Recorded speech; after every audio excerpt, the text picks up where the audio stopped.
Ah, so. Ay, ang ganda. Ang ganda. Yung ganyan liwanag. Kinilig agad si Bride.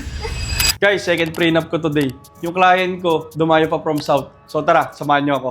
Saan po pala kayo galing yan? Laguna. Layo. Saan sa Laguna po? Binyan. Saan niyo po nakita yung ano namin? Ako po mismo. Guys, client natin taga Laguna. Kaway po muna, kaway po muna, kaway. Yan. Tapos forward mo lang sa ilalim. Tapos diretso mo lang siya. 1, 2, 3. Smiling, smiling. Tapos yakap mo maigpit si Bride. Ganyan lang. Ganda na nakakiss ka. Ay, kilig na kilig si Bride. Hold lang. Lean forward pa, lean forward, guys. Magdadala dyan, lean forward. Sige pa. Yan, ganda. Tapos hawak ang ganito, Bride, sa kanya. Tingin ka lang dito, groom.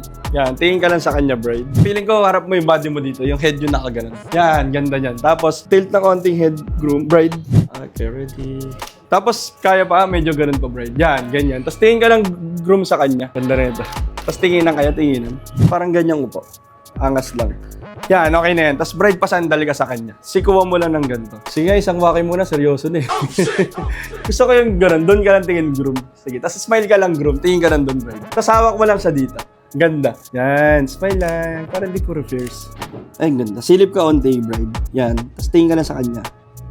Ganda nung, ano ni sir, forma. Ba talaga pag pogi eh. Tingin ka, groom doon.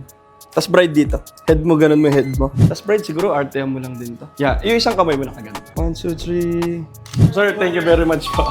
Nag-enjoy po sana. Ma'am, thank you very much. Yan guys, kakatapos lang na shoot and pakita ko sa inyo yung raw photos. So ito guys yung raw. So medyo Korean style yung prefer nila client. Ito naman yung mga cinematic shots nila. So binagay ko lang din sa suot nila. So ayun guys, kung gusto niyo mga ganitong klase ng prenup, ganitong vibe, message lang kayo sa page.